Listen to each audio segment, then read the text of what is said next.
when we're talking about TRT, like if you go on TRT, oh, I don't want to do this forever. Don't start. If you want to do it, just do it. If you're 50, oh, I want to do a cycle. Okay, 50-year-old doing a cycle for what? If you want to live this lifestyle and you want to be this way, just do it.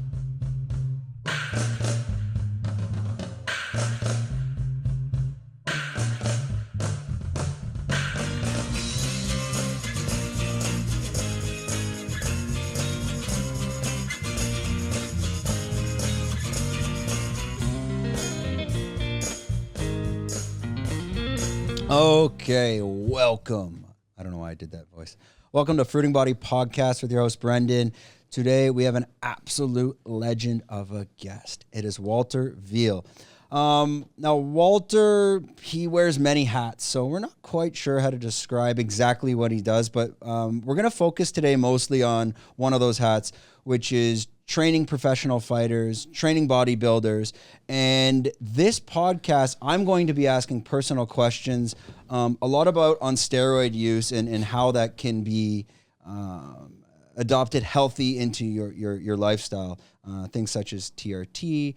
I want to ask some questions about clenbuterol and whatnot. So we'll get all that information. I don't give a shit. I've done 4 cycles of testosterone. Pretty open about that. And I think I have enough knowledge to be able to have that conversation. So don't forget to like, subscribe, hit the bell, do all that fun stuff. Leave comments, share, do whatever you want. Help us out. Sure, why not? Okay, without further ado, we're going to get this podcast started. So thank you, Walter, for joining us. Thanks for having me. Pardon? Thanks for having me. Yeah, thanks a lot for coming. It's raining out. Did you come on the motorbike? Or? Yeah. Yeah, the rain's... Like here. You know, where are you? Patong? Patong, yeah. Oh, okay, yeah. Can be a bit of a headache, especially when you come over that like Kamala Hill and whatnot. It's so beautiful though. Like, yeah. It looks amazing. Yeah, it's just when it rains there, the problem is those trucks are just they're not regular. They already start off as bad drivers, and then like one drop of water comes down, and they go from bad drivers to the worst imaginable drivers. Like the lanes no longer matter. There's no concern for their own safety or yours. I don't understand. Like, why? I think they're all just trying to get home. They see rain and they're like, "Get me the." They're gonna melt, you know. Like. Yeah, it's. I guess it's been raining the past 2 days now. It's kind of been dumping down, but everyone's been like, it's been a shit rainy season. I'm like, I don't think it's been that bad. It hasn't been bad at all. It like dumps down if you notice at like 4 a.m. Yeah. And then you wake up, so it's not hot. Yeah. And it's great. Yeah. Anyways, we're just gonna talk about the weather in Phuket for about 2 hours. Yeah. So we'll get this started. As the Fruiting Body Podcast, the way that we do this, it's more about the guest and the journey without that hippy dippy bullshit. Just the story of what the fuck brought you to Phuket, what are you doing here, and what's next for you. So if you don't mind, just tell us your story and how did you even get here? Where are you from? Where did you grow up? Yeah, we'll have to go like way back because I grew up in Kansas City, which is a horrible place.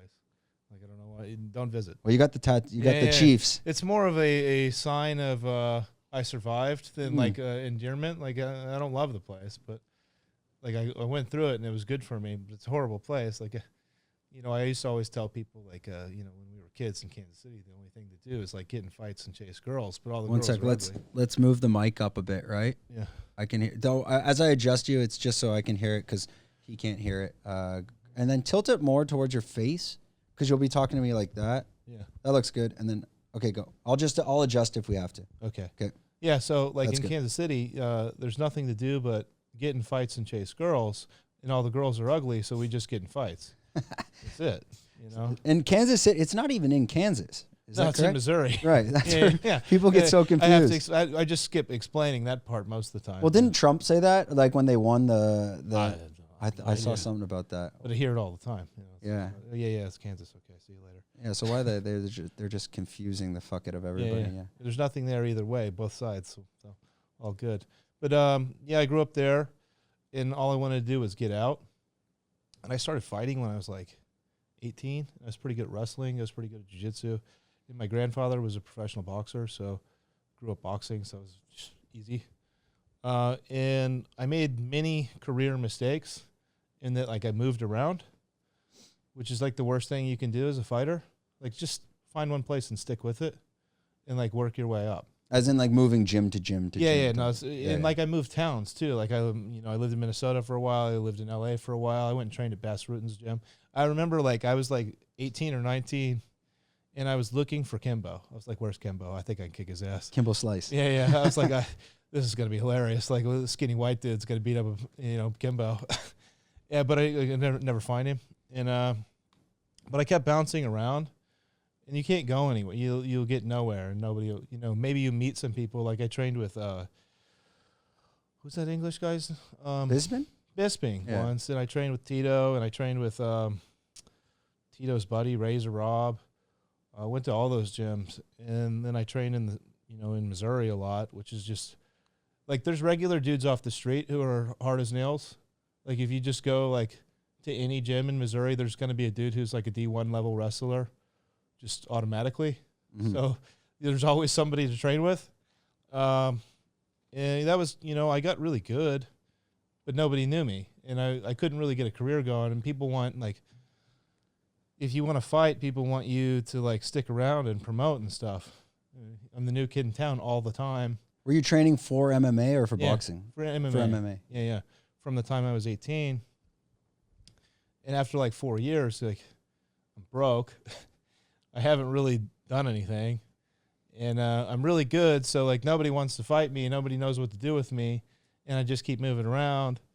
And so I was like, well, I need to make money. So I was going to school on the side too, which is probably not how you should do that. You should probably go to school and then fight on the side. But so naturally, like everybody else, I started working in nightclubs. And, the obvious move there is to be a bouncer. But most bouncers can't talk, and I can talk a little bit, so they like moved me up. And then I realized that most people that work in nightclubs aren't that smart either. So I just kept moving myself up, and then I became a manager of a club. I was like, oh, this is going pretty good, but living in Missouri sucks. Let me get out of here. So I went to the Caribbean, and I did I threw a concert there, and it made like $5,000. Not Firefest. No, no, but it was in the same place, Turks and Caicos. Oh, really? Yeah, same place. And so I made like $5,000, and I took that, and I moved to Vegas, and I worked for Tao there, which is a big, huge company. And I worked there for a year, and it went really well. Like I did pretty good. But Vegas is like, if you work on the Strip, like all you do is work. It's like super high pressure all the time, and you're just surrounded by miserable people. Why would you want to do that? Like just be depressed all the time? No way. So my aunt lived in Singapore, and she's like, hey, you want to come visit? I'm like, yeah. I just packed all my shit and I moved there. How old are you at this point? 24, 5. Okay. And what year was this? Like 2014. Okay. And I just showed up. I'm like, okay, I'm living here now. And she's like, what? And I just stayed. But I had, Vegas on my resume, and I had a lot of charisma, and I got a job managing a club there. And next thing I know, I'm suddenly a club manager in a foreign country. Cool. Here we are. And then the nightlife culture is different in Asia than America. It never ends. It never ends. Right. So I thought it was unhealthy in America, right? We work 7 days a week, but you get home at 2 or 3, and you don't have to drink. In Asia, if you tell a customer no to a drink, you're like, it's going to be a problem. Especially in Singapore, where it's predominantly like Chinese descendants, and the Chinese, like it's disrespectful not to drink. Like that. I would have guys come and spend like $30,000 on a table, which is already crazy in my mind as a kid coming from Kansas City. Like $30,000 is a huge amount of money, and they're just like blowing it every night. No big. If a dude giving me $30,000 asked me to take a drink with him, the answer is I'm taking a drink. There's no way I'm saying no. So you're there until 6 a.m. for sure, every night. And I was like, oh, man. By the time I was like 27, 28, I was like, I don't feel so good. This is not so healthy. Yeah, I mean, it just catches up to you. You can't be drinking 7 nights a week. Yeah, so what I did was I started training at Evolve, and I had taken a couple years off from training. And I went in, and I took everybody down, like straight away. And the coach was a guy named Heath Sims. He's gone back to the States now. And he's a really good guy, and he wrestled on the Olympic team with my same wrestling coach, a guy named Rob Herman. And so we just got to chatting about Rob and wrestling, and he's like, why don't you come to wrestling practice? Okay. And I come smelling like vodka, I'm out of shape, and take everybody down, no problem. He's like, why don't you stick around, train a bit? Okay. I trained with him, and it went pretty good, but I got like motivated to get back into fitness because I would like go in and train, and I would just feel horrible. Like, were you planning to maybe pursue a career in MMA again at that point, or was it just for not fitness? initially? Like at first, I was just like having fun because I love it. You know, Yep. you get me on the mats, I'm gonna have a good time. Like it's fun. You know, you go in and take everybody down, it feels good. Then I was training, like Angela Lee would be training there, and I can't say all their names. Like all their names are complicated. Yeah. And so we'd train with all these guys, and like Jay Butler was there, and we'd spar. And even out of shape, like I was okay. Didn't do too bad. Mm-hmm. I was like, wow, that's kind of cool. So what I did was all the guys that were my customers in the nightclub that spent $30,000 were like, hey, you know, you should do something healthy once in a while. And I'd sell them personal training, and I'd charge them like $150 an hour. And suddenly I was making more money personal training people than I was working in the nightclub. So I was like, wait a minute, why don't I just do this? And then I just start personal training people. And I started working with a gym there, and it just kind of grew from there. Then I went to Malaysia, ran a gym there for a year. Malaysia has tons of issues, though. Like, Yeah. you can't really do business there. It's just not reasonable. Unless you're rolling in to do a multi-million-dollar business that's connected to the government, sure, that's fine. If you just want to, like, run a small gym and no way, forget it.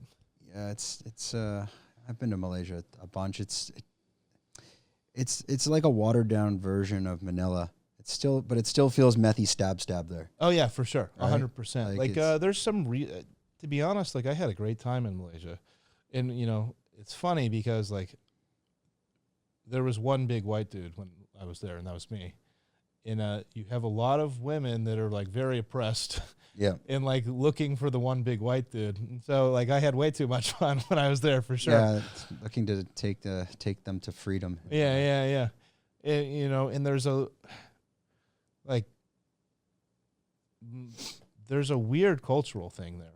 And they even have weird laws. It's built into the law system. So it's called Bumiputra, right? Mm. And the laws are racist against Chinese people. In Malaysia? Yeah. Oh, really? I mean, like, literally racist against Chinese people. They can't have certain positions. They don't get any benefits from the government, but they're the minority. It's implemented by the Malays or the Indians? Well, the government is run by the Malays. Okay. Which, okay, fine. But it's a weird, like, two-law system. So there's the Islamic law. Yep. And then the regular law, and they're, like, married, which also is, you know, it just sounds like not a good idea. Sounds like a complete nightmare to open up anything. It is. It takes 6 months to get a work permit. Really? Like, this should be like a 2-week process. Why does it take 6 months? But you got to pay here and you got to pay there. Yeah. And listen, everywhere in Asia, there's some bribes to pay. But in Malaysia, you don't know who to pay. You don't know how much. You don't know. You pay somebody and then nothing happens. You're like, what's going on? And after a year of that, I was just like, I've had enough of this. And you know, I had a couple specific experiences that like really, like, I was like, yeah, no, this is not going to work. I had a trainer that was working for me, and we went to lunch one day, right? And we're sitting down, and she goes, I hate gay people. I'm like, I don't know. Okay, why? They're bad for society. I'm like, how? Are they bothering you? No, I just think they're not good. You know any? No. Okay, so how do you know? I just think they're bad. Okay, that's weird. That's enough of this conversation. Yeah. Can we move on? So that was bad. And then I ordered a belt. They go, lifting belt from the States, and they sent it over, and they stopped it in customs. It's a lifting belt. Like, we're not talking about a serious product here, you know. And they didn't call me. And then they sent it back. Okay, great. And then I had the guys in the States send it back again. It got here. And I kept calling them because I wanted it. So I sent one of my guys to pick it up. And customs is an hour away. Like, it's super far away. Like, why would anyone want to go there? I sent my guy to go get it. And same thing that I was talking about. Like, you have to pay. But it's not like there's a... Yeah, hierarchy. Who the hell? You know, like, it's not like a straightforward process. And my guy goes and he tries to pay to get my belt. And he tries to pay, like, a lot of money, like $150. or whatever to get a weightlifting belt that's not worth $150 Yeah. bucks. And they're like, oh, our boss isn't here, so you can't pay. And then they threw it away. They destroyed it. I'm like, what? And like to even get something simple done was like a huge hassle. So I was like, nah. And I started dating my missus, and she's Vietnamese, but we just happen to be living in Malaysia, and neither of us are Malaysian. So like, what are we doing here? And you met, this is Kuala Lumpur, I'm guessing. I met her originally in Singapore, but when I was living in KL is when we started dating. Yeah. And we were like, well, Vietnam's growing. Let's go over there. So we flew back to Vietnam, didn't know anybody, opened a gym. Saigon. In Saigon.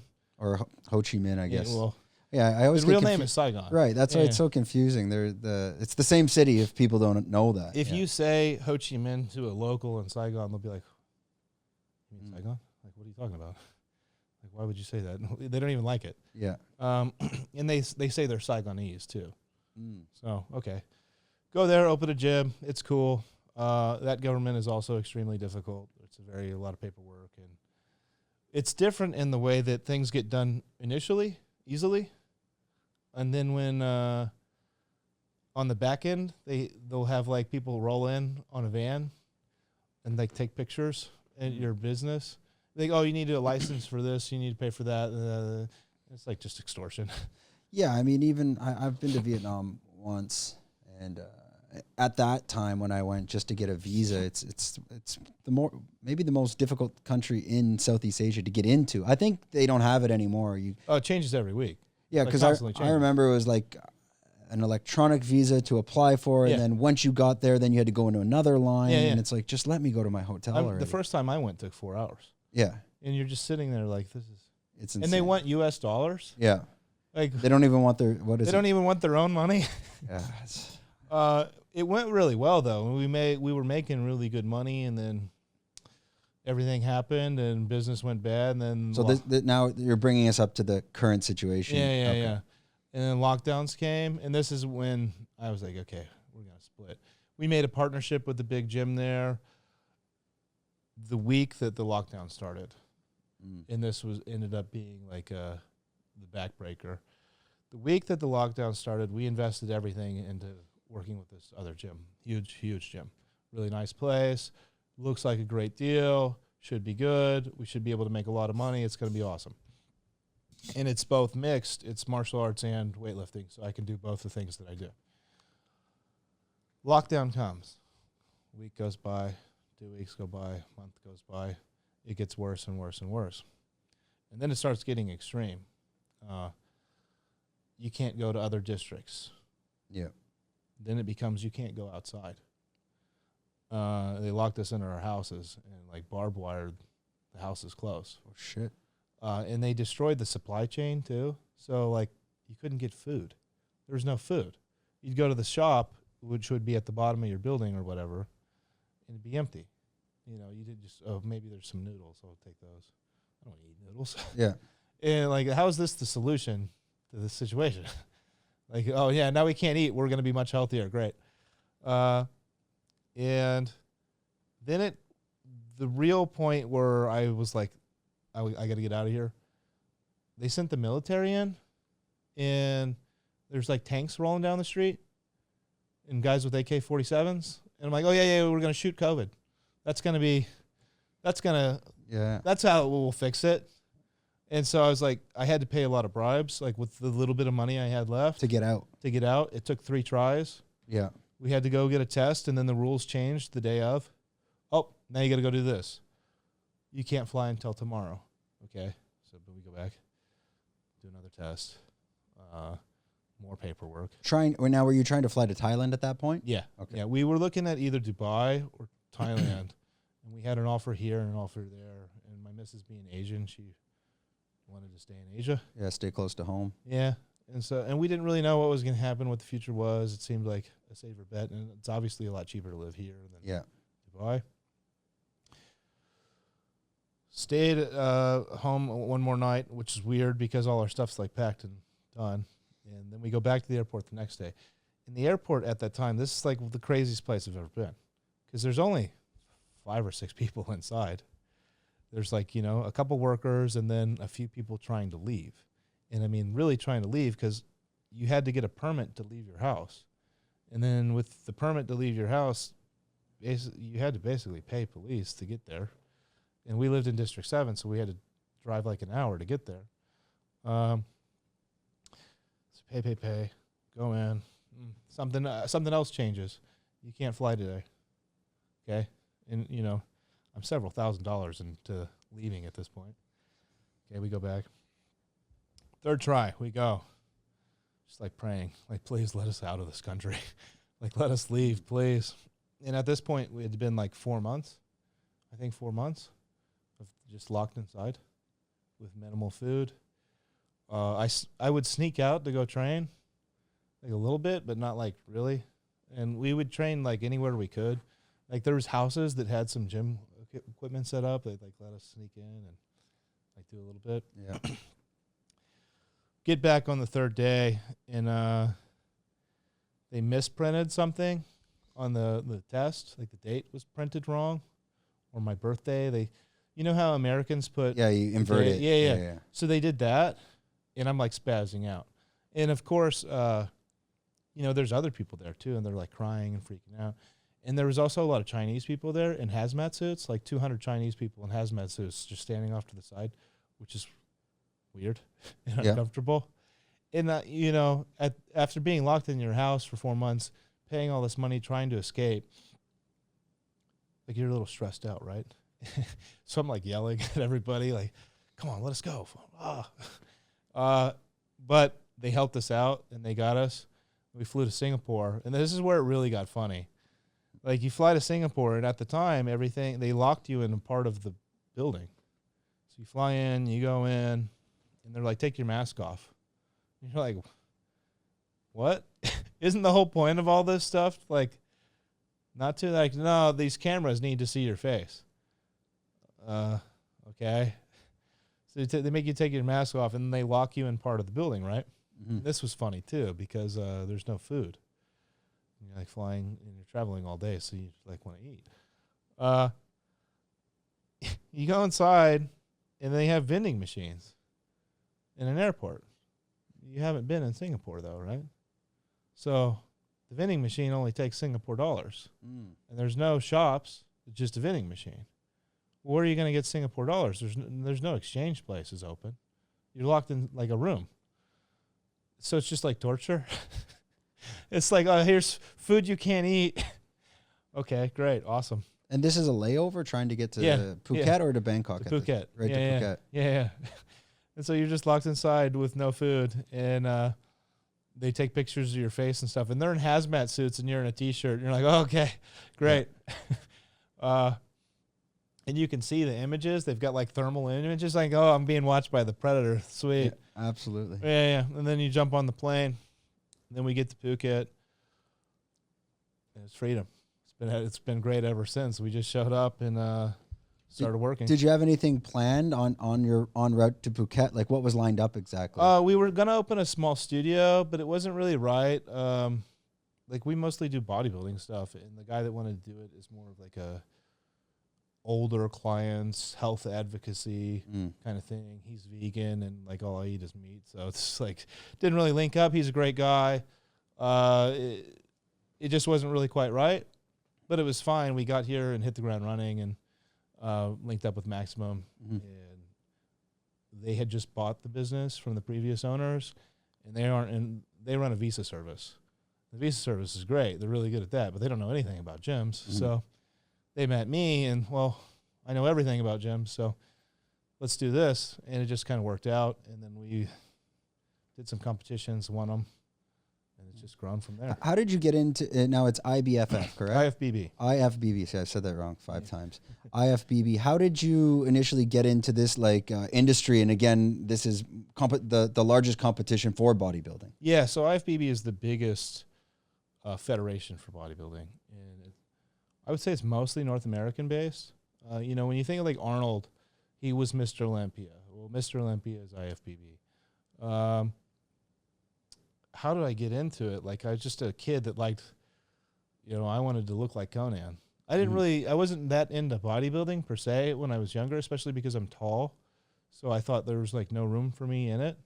but I was always like a big, strong dude. And then I was coaching people, and I was mostly coaching fighters. Now, when were you coaching at? Is this still like in the Singapore? States? Really? Oh, in Singapore. Mostly. That's when it really started? Were you competing as well, or no? Yeah, I was competing in like grappling tournaments and things. But not for the IFBB. No, I wasn't doing any bodybuilding at all. But I was like, if you saw me in a picture with the one guys, I was always kind of like the big buff guy. Mm-hmm. And then I coached some girls actually to do like bikini competitions, and they won.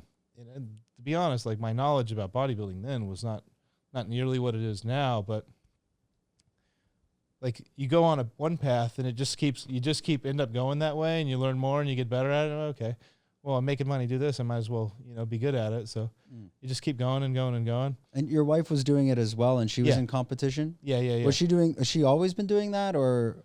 She was actually doing it when I met her, but like on a smaller scale, and now she's pretty much like the top in Asia. So that's gone pretty good. Yeah. I saw some pictures on your Instagram. I was going through, and actually, I think I've seen you both at. I used to train at the Tesco gym over there. The class. We have some clients there. Yeah. I've been there. I used to train there, and now I'm just at Bangtao Muay Thai. I was just trying to do more HIIT stuff. Yeah. When you're working with your clients in Singapore, now you're just are you just teaching them like the fundamentals of like lifting weights so they can, put on those pounds to be able to. One question always leads to another question. Like it always, I had one guy that was a boxer in Singapore, and he's like, hey, can you do my diet for me? Because I'm trying to fight this guy. It's actually a guy that's here. Like he was fighting this guy, TJ.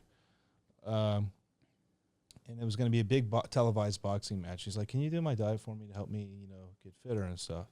Okay, sure. Here's your program. Follow this and do such and such. He's like, great. I feel really good. What do you think I should be doing for cardio? Okay, you should probably be doing this, this, and this. Great. This is going really well. What should I be doing for strength? Okay, you should probably be doing this, this, and this. It just becomes one thing, becomes the next, becomes the next. Where did that knowledge come from? Was it kind of bro science, YouTube, or like, how are you gaining this knowledge to be able to, instruct and consult people at that level? It's interesting. Like, I went to school for it. I don't use anything I learned in school. None of it. It's a total waste of time. But I did study it in school, so I have like that. You still have the foundation. Yeah. The truth is, I don't use any of it though. Like it's totally the stuff they taught in school. What were you studying? I studied exercise science. Okay. I double majored in media and exercise science, which I hate editing. So media hasn't gone so well. But now I use it, every day for like social media. But like if you ask me to sit down and edit a video on a computer screen, I'd just rather jump off a bridge. Yeah. Hans. Yeah. Then I studied exercise science, but I just liked it. I like lifting. I like training. I like just seeing what's up. I enjoy it. And so I'll read studies and whatever. But so much of it is just like you practice, you try it, you learn a little bit. So, yeah, there's some bro science in there too. But the truth is, like, when they do studies, right, okay, they're studying average people. Well, who does studies on the world's most elite athletes? Okay, what, Yuri needs to do isn't going to be the same as what you and I need to do. Like, we're not, this is our arc of data. Okay, well, these guys are the blips on the radar that are way up here. Like, so they don't really fit in the scheme. So, like, studies for a lot of these things are not really perfect.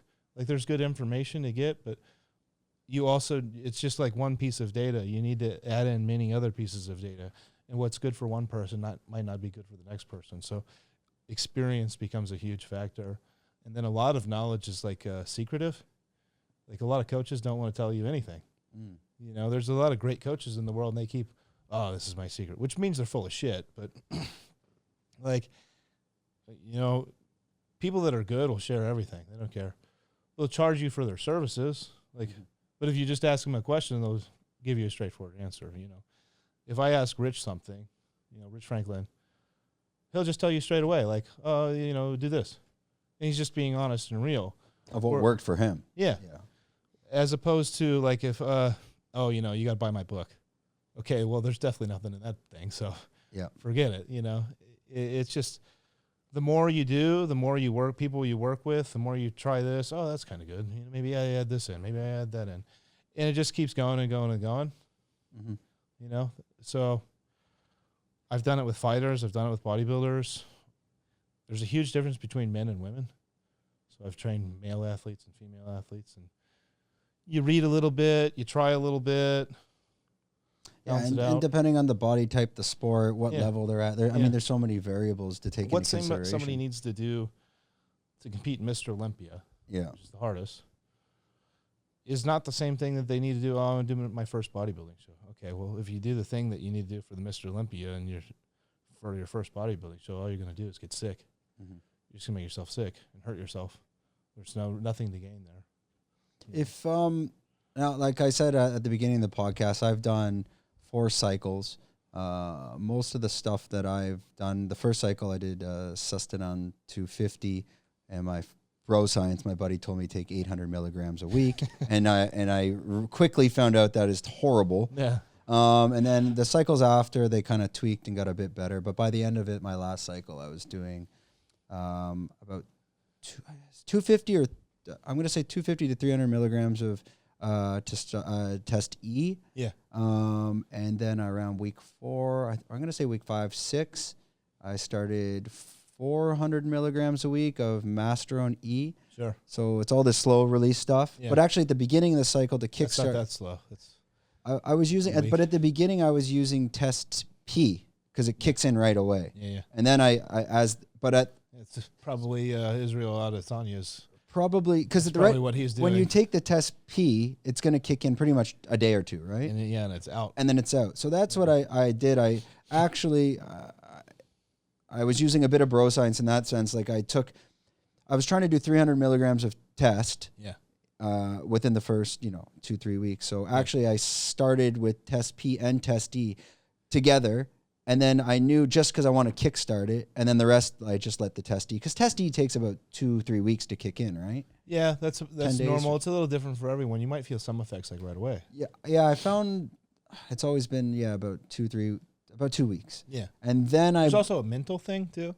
Yeah. Oh, I just started cycling. Yeah, I'm ready. Well, and you also had to mentally be ready for it. Yeah. Meaning, like, if anyone comes to you and says, "Okay, I want to start a cycle," like, I'm not. This part of the conversation, I'm not going to ask about like Trembolin and DECA. I'm not touching any of that shit because I don't want DECA dick and I don't want to be. I had a guy ask me about that today. He's like 56. He's like, my friend, I hurt my shoulder, and my friend was like, take some DECA. It's like, my shoulder feels better, but I'm not horny anymore. Yeah. I'm like, yeah, would you rather fuck or have your shoulder hurt a little bit? Like, I think I'd rather fuck. Yeah, it's a toss-up. You gotta pick your poison in that sense. If you're getting someone like new, just to ask for these types of questions, like, okay, I've never done anything. Is there anything you would recommend? And that person, don't do it. Yeah, if I went back, I don't know if I would have done it. Now so the one thing that I found is every time I've done it, I put on 2 to 3 kilograms that I can never get off again. Sure.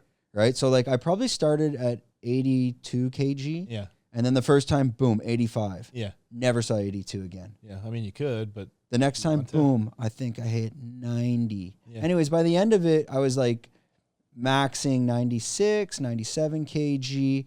And now like I cannot get under 92. Yeah. And that's where I sit at 92. So like I'm always afraid, but I fucking love steroids. They're awesome. Yeah. They're awesome. Yeah, they're great. You feel amazing. Yeah. Like you have so much energy. Once you start, there's no going back. There's no going. But see, I've been off them. Box for sure. It's not going to close. I've been off them for a year, but I'm tempted to maybe get onto TRT because like those guys like Dan Blazarian and Rogan. He just had a great comment the other day. It was on some other show. And this is people ask me this all the time too. Oh, do you think so and so is on steroids? Oh, did you see that natty or not? Like, listen, everybody's on steroids. Everybody. There's a billion people on steroids. You just don't know it. Not everybody talks about it. Like it's a little, keep it hush hush. Every actor they're on steroids. Oh, for sure. Every athlete they're on steroids. Like all of them. Everybody's doing it. Just accept it. It's just how it is. Okay, are there people that aren't? Yeah, sure. But there's also a lot of people that are. Yeah, like when you look at like Hugh Jackman as Wolverine. Super juiced. Juiced as can be. You think you just get veins like that for no reason? He was skinny before, and now he's super jacked, and he's deadlifting, 4 plates like it's no big deal. There's just no way. Yeah. It's impossible. At 40? Like he didn't lift before 40, and suddenly he's just been in the bar like it's easy? Okay. Is there like a protocol that is safer than others? Sure. Like a big problem is like the internet is dog shit. Terrible. So there's not that many endocrinologists out there, but an endocrinologist's job is to help the regular people, particularly mostly women, because they have more sensitive hormones, whereas us dudes are a little tankier and we can kind of like get by. Although we're starting to figure out like, hey, like dudes on a little bit of gear like tend to be happier and healthier and do things better and less suicide, all these benefits like, maybe we should introduce this into the culture a little bit, but then we also have all this toxic masculinity stuff going on at the same time. It's like running into each other. But the knowledge is really like hard to come by, which is a huge issue here in Southeast Asia because most people don't even speak English, and all the knowledge is either in English or Russian, so and maybe German. So if you don't speak any of those languages, where are you going to get the knowledge from? So, you can get online, steroid.com, bodybuilding.com. You can read the dog shit cycles on there and the horrible advice that's on there. In the, 1,000 guys on planet Earth like me that can tell you what's up, you have to like know them and reach out to them, and you have to trust them to actually get the, useful information. And that's hard. Like most, you're not necessarily going to know if you just live in some town. Yeah, it's all online is even months, and I still couldn't figure out what the hell to do. Even the clinics, they don't really know what they're doing. They just have some like nurse in there like, oh yeah, or a doctor who's not really educated in, okay, they have a doctor, but it's like general health, right? It's not in the specific science of steroid use. Yeah, these people like these shops in Patong, they're everywhere. Oh, they don't know anything. Well, first of all, the quality of the product they're selling is horseshit. Yeah. So I wouldn't buy that anyways. No. But occasionally you'll get a hold of like some Bayer stuff, but then you don't even know if it's real. So like, well, don't know. That's one subject. We'll say that for a bit. I want to talk about quality and the differences of quality and some of the stuff that like guys like Sylvester Stallone use, and I've read into that and what they get caught in Australia. But correct me if I'm wrong, but so the average male will produce like say 125 milligrams of test a week. You're already doing it wrong. You're already wrong. That's not right. Okay. So every person is different, right? So what you might produce is unique to you. Now, one thing that would be a factor is your size. So if you are X size, you'll probably produce something related to that size. Now, some people just produce less, and some people just produce more. So there's really no like, oh, what's the baseline? That's bullshit. That's 100% bullshit. So how can you find out what you're producing? I mean, you could test. You could do blood tests. That's a lot of effort. Do they have that on the island? It's easy accessible? Yeah, it's easy. And they're able a little bit expensive, but they'll be able to test your blood and say, hey, you're producing X amount. Well, it'll say how much you have. At that point, and which is also depending on your diet. Yeah, so we're getting into bro science, even though we're going the correct science way, but it's already bro science because you're not going to blood test every 15 minutes for 5 weeks to really know what your average standard level is. Go, okay, what are you at the morning and what are you at night? It's just too much effort. Would there be like a process, or let's say a protocol, like if you're going to do a blood test on midweek Wednesday at lunch? I mean, yeah, but not really. Yeah. Like I always ask my athletes to get a test. But the truth is I'm going to look at it, I'm going to see what's on there, and I'm going to get a general idea, and I'm going to base my selections, my advice, off some generalizations. So, okay, I learned from a doctor. Like, that's where I learned. And then I studied in school, but then I actually went out of my way to read some endocrinology books. I then worked with some of the top professional guys, and then I had a doctor teach me a lot of stuff. And at the end of the day, we're still using bro science, because it's generalizations. It looks about like this. So then you try. And this is where the difference is between like professional and like dog shit internet advice. Okay. If your bro says, hey, let's do a 12-week cycle, we're going to run 500 milligrams of test. Okay. That's stupid. Why? Oh, 12 weeks is good. That's, the regular arc for like a test cycle. Not a single professional guy is doing anything like that. Totally doesn't work that way. Okay, so like I said, with size, your size is going to probably have some kind of relationship to how much you need. So what would, let's say I'm about 180 centimeters, 92 kg. So let's just multiply by 2. So like just a little less than 200 milligrams a week would be right for you. But you don't want to be your natural level. So 250 is probably good. The truth is you don't want to just, why would you take a drug to be the same? Okay, I see your point, yeah. Like why? Why would you do that? And so that's more of a TRT protocol. It'd be like getting implants that are the same size of your boobs. Yeah. But you already have boobs. Like, oh, yeah, I just got a surgery to have a boob job for the same size boobs. Why would you do that? It doesn't make any sense. Mm-hmm. Like, if you're going to get a boob job, get big boobs. Like, that's the whole point. That's what we're here for. Yeah. It's the same thing for tests. Like, okay, I'm not saying go crazy, but if you just want to feel the same, you would take the same amount as you're producing, right? So a little bit extra. And that would be considered TRT protocol, where it's just a little bit more, not generally. Like.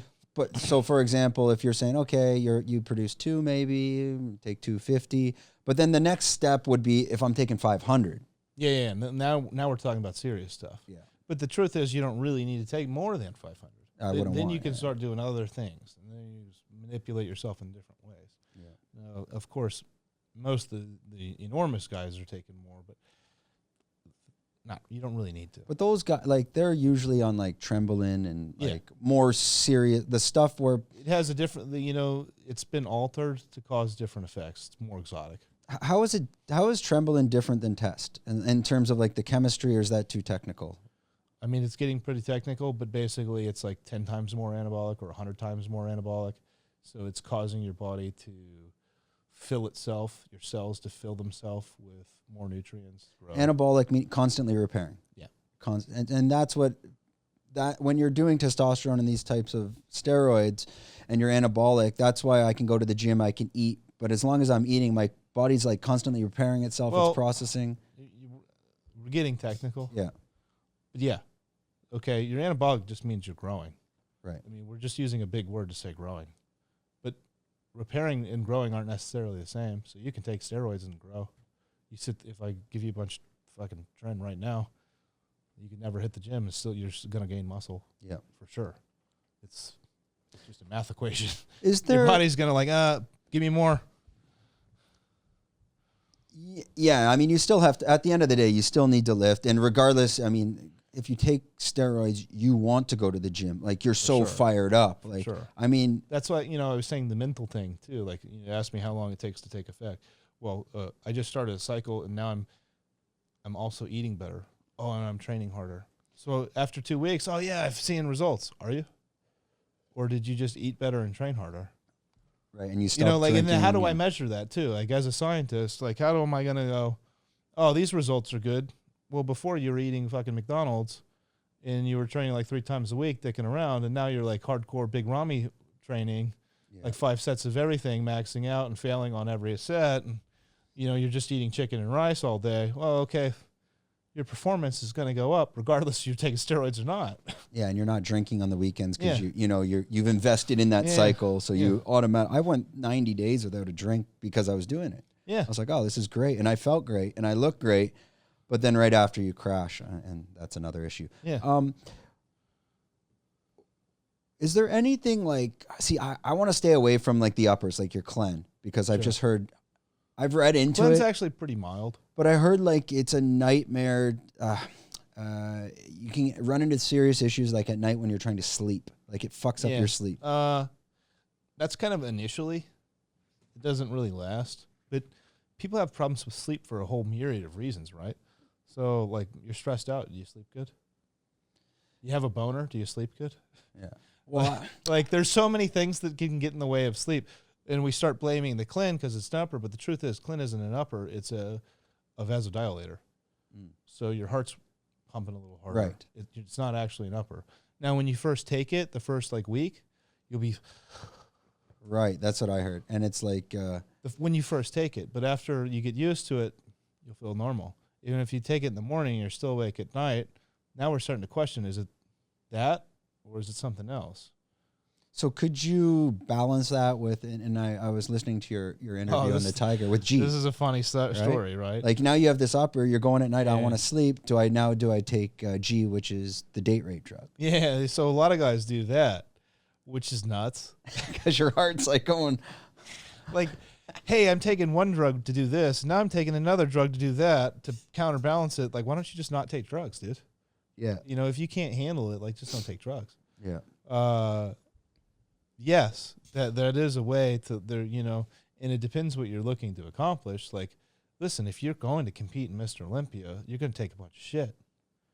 Okay? So we're going to have to balance that out. If you're going to hit the beach and try to pick up chicks, you don't need to take all that shit. Like, you know, pick your target. You know, what you need to do for one target isn't what you need to do for the next target. So the GHB thing is like nuts. Another one that's crazy is Valium. Like, there's guys taking like 10 Valium a day. That's fucked. Yeah. And that's just to kind of slow the heart rate down. It's because they're fucking idiots. Is why is what it is. Oh, I can't sleep, so I'm just popping Valium. And I started with one, and well, now I take 10. Huh? Jesus Christ. This is where you got guys that aren't waking up. I mean, you're gonna fuck your heart up. It's worse than that. Like, there's a lot of things going on. You know, if you start taking one opioid, guess what happens? Now you're taking another opioid. Now you're doing this. Now you're doing that. I've seen guys like, you know, guys have behaviors, right? And girls too. You know, they get into one behavior, and it leads to the next thing, and it leads to the next thing, and all this stuff's kind of related. The same thing, like when people ask me about training or advice or whatever, one thing leads to the next. It all just kind of spirals in one way. So whatever your little issues are, those are going to come up. So yeah, like, oh, I can't sleep, so I started taking some G. I couldn't find G. It's harder to find. Yeah, it's not that easy to get a hold of. It's not that over which is the a counter. good thing. Yeah. Like, it shouldn't be everywhere. Otherwise, everyone's date raping each other at and a catch it beach can club. kill you, too. Like, if you take too much, you just die. Yeah. And it's not like you have to take a lot to die. You can take a little bit and die. Yeah, that's why you have to use this little needle. Yeah. I've never personally taken it because I'm like, I don't want to feel like that. I've never either, but I've, like, seen firsthand, like, some situations. People just look drowsy and they look out of it. I'm like, why would you want to? You know, like, the good side of it sounds great. Like, you feel like you're kind of drunk, and apparently, like, you could have great sex on it. But, like, I've only ever seen the bad, and, man, I don't want any of that. Like, no. I guess people are taking it so that, like, if you're training, you're not putting on the calories from drinking that night. And it increases your natural GH as well. So it's good for that. It's good for sleep. But you're using a drug to sleep. Like, I'd rather just sleep. You know, my body can do that anyway. Why do I need to do extra stuff? Well, when we're adding more steps to something that's not really that complicated. Yeah, that's the road. I looked into Clen, and I'm like, okay, if I take Clen, what can I take to balance it? And I'm like, wait a minute. Now that doesn't make sense. And you know, like, you take Clen to lose fat, right? Right. That's the thing. Why don't you just diet? Like, diet, see how that goes. Get good at that. Then add on. Like, do step 1 before you do step 10. And pretty much the answer is, like, diet. Like, for me personally, it'd probably be, I'd have to get down to like 13 to 1500 calories a day and the right macros. Not necessarily. But, like, the cardio side, how important is that? It's different for every person. Yeah. So, like, what you just said is wrong for sure. Like, if you're 92 kilos and you want to get leaner, okay, I can make you leaner, no problem. There's different ways, and different people react differently, okay? Yeah, we can bring your calories down. 1,500 calories, super low. So low. You feel like shit. Yeah. You don't do that. Your training would be terrible. Okay, well, if you're training terrible, you're going to burn less calories, okay? So then you need to eat less. Then you're going to burn less. Then you need to eat less. That doesn't work. So why don't you just eat a little bit more, and then you can train good. Boom, suddenly things are better. It's better management. Like a superior management would be good.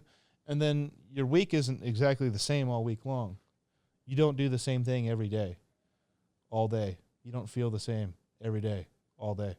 So you have to adjust for where you're at and what you're doing. Carb cycling, I think, is the best.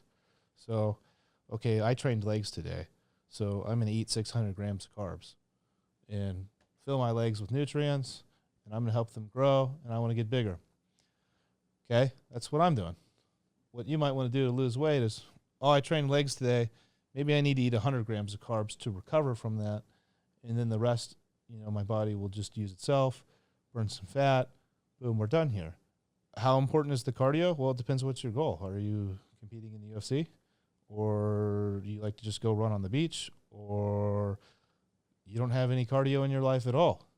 Okay, then why would you do cardio? And a lot of people ask, like, what cardio should I do? Well, if you're a fighter, you should do fighting. I see so many fighters, I need to run. You going to run in the ring? What do you need to run for? Why don't you just do more fighting? Like, you're going to do fighting in your competition, so why don't you want to last longer and have better cardio in your competitions? Well, do that. It's not really that complicated, but, oh, wow, that's a big idea. Is it? Do more of what you're doing to be better at it? Oh, wow, that's not that complicated. Some people don't do any cardio. Get super shredded. It's just their genetics. Yeah, There's this guy, Dexter Jackson, Mr. Olympia 2008. Super shredded dude. His nickname is The Blade. He's so shredded. Never does any cardio. Doesn't do any at all. Just genetics. He diets really well. You can diet super hard. And takes a lot of clen. Probably does. They take shit too, but he just doesn't need to. He trains. He trains hard, sort of. Not as hard as some other guys, but pretty hard.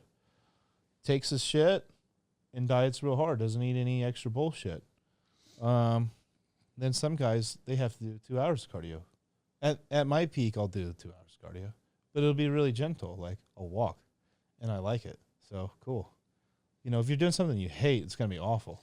Yeah, running, I don't mind it. It depends. Sometimes at this weight, running can be painful, like on the ankles and knees after. Yeah. But I found... I'm 250, man. I don't want to run anywhere. 250. Run from what? Something chasing me? Yeah, exactly. Are there cops coming? So you'll just do like a 2 hour walk. And yeah. Yeah, I was golfing at one point 2 years ago. I was golfing every day. I'd tee off all by myself. I didn't care about the score, but I'd tee off at like 5:45, and I get a 2.5 hour walk in. That was my peak shreddedness, let's say. Yeah. And it was walking 6 days a week, about 10K every day, but golfing, so you don't notice it.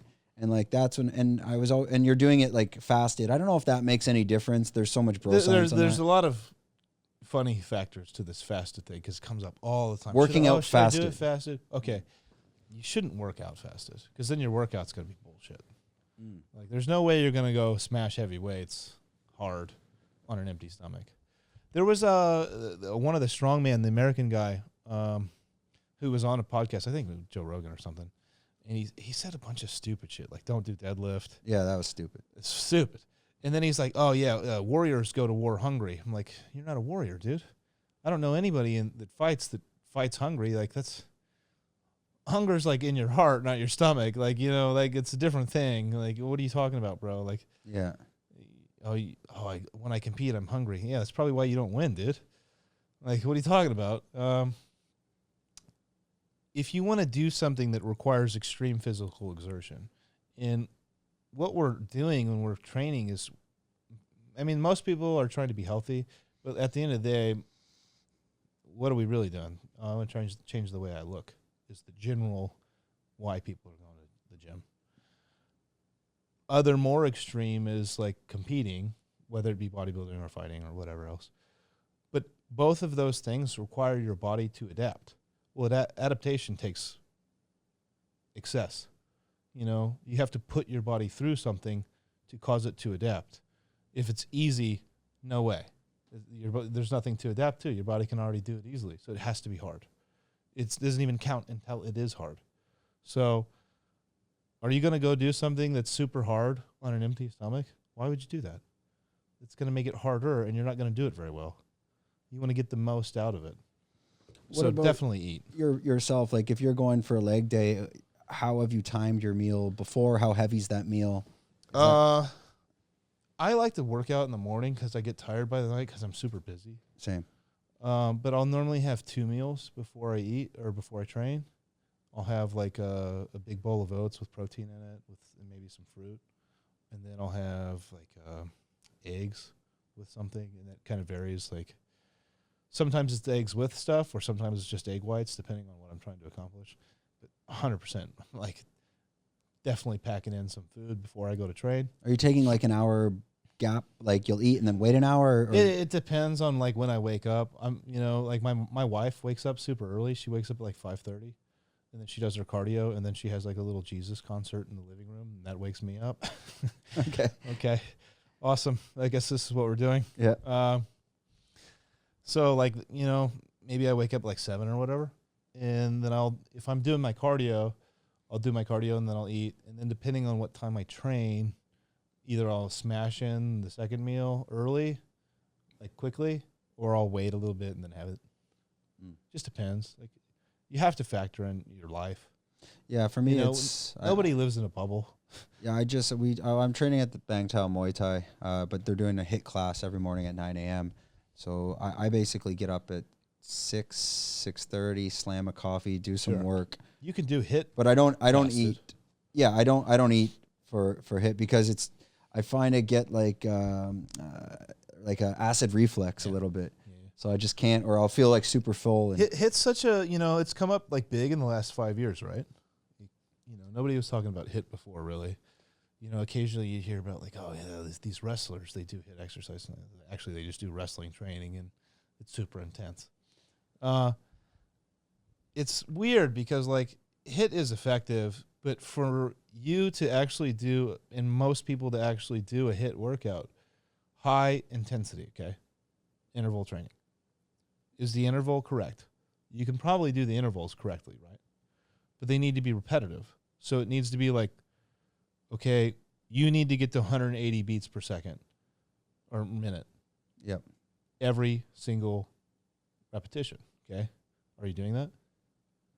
Pretty close. I'm pretty fucked up, yeah. I think most people that are doing HIIT workouts. Oh, I watch them. Some guys aren't even sweating. Yeah. I'm drenched. It's bullshit. I'm absolutely soaked. And I'm watching other people, and they take those little breaks. I do it, but I've been able to measure my heart rate, so I don't even need the band anymore. Yeah. I can I'll just touch here a bit, and you kind of feel it in your lungs. Like, you pretty much know. If you're miserable, you're doing it right. It's horrible. I'm terrible. I hate it. I'm sweating. I'm like ready to punch a hole through the ground. If it's not awful, you're not doing it right. Yeah. And that's the thing about HIIT. Like, you got all these F45s and whatever gyms. Okay, that's cool. They're fine. I'm not saying that they're bad. They're fine. Maybe not the safest thing. CrossFit, maybe not the safest thing, but it's better than doing nothing. But we're calling it a HIIT workout, right? But is everybody in there actually doing HIIT? No, fuck no. It's fucking bullshit. You see these soccer moms, they're doing like ball slams and whatever, fucking around, okay? What's your heart rate at? Oh, 120. Yeah, they're going at a controlled pace. That's not really HIIT, so, Yeah, I've always kind of been against CrossFit because I think you sacrifice the form. But this class, it's okay. It's a bit different. It's not that we're not doing crazy pull-ups where you're going to pop a shoulder out. Yeah. It's pretty controlled in that sense, and you need to be advanced enough that you know your heart rate and you know the movement, and you don't need to rush it, and you don't need to look at the guy next to you because he's going faster. It's like, okay, how do you feel? Well, I mean, the competition factor is good, right? The big thing is the community factor, though. Like, if you get people in a community, like, the reason CrossFit makes money is the community, not because it's a good workout. Yeah. Like, what's good about it? Nothing. Every element of it is mediocre. Well, they smashed it together. You're not really building, like, there's no muscle building. So, like, I used to do, when I was on a cycle, like, I'm doing a 10-week, 12-week cycle, like, of my program for lifting. And it's very focused on... it's a guy named Jeff Nippard. Yeah. So I follow his. He's one of the science bros. I follow his program. Yeah. That's it, and it's very science based. Super sciencey. And I've done his routine like 3 or 4 times. Every time I do a cycle, I fucking love it. Yeah. Because it's pretty much a recipe. Like he's like, okay, week 1 to 2, we're just doing 60%. Let's get into the groove. And then it builds and builds and builds. Yeah. And it's not like I don't like upper lower days. I do like Monday. That's also bro sciencey bullshit. See, I just find it if I do like a lower day, like I can't walk for 3 days. Sure. So like what I try to do is like Monday will be leg day, but it's just heavy squats and maybe some leg press and a little bit of calf. Yeah. And then I throw in a little bit of everything else. But the squat is like 12 sets. Yeah, yeah. Like, and it's like 5 warm-ups and then 6 build-ups and really low reps, like maybe like 3 to 5. Sure. And I find for me that works the best. There's a great sniper saying, aim small, miss small. What are we aiming for? Like if your goal is to squat 700 pounds, we're going to do a lot of squats. Yeah. Okay. So if we just have a general fitness goal, okay, we can do some squats, we can do some of this and some of that, and whatever. If our goal is to be Mr. Olympia, we need huge legs. So we're going to train in a way to make our legs huge. What's your target? You know, let's be most exactly on our target that we can possibly be. The smaller our target, the more accurate our training, the better the results. Yeah, and like you said, it really, like when you have those personal consultations with people, it's like, what are you trying to do? Yeah, most people don't even know. And I think that's probably why a lot of the information online doesn't exist, because there's no single recipe of. No. There's just too many variables that, like, how do you answer all those questions? Yeah.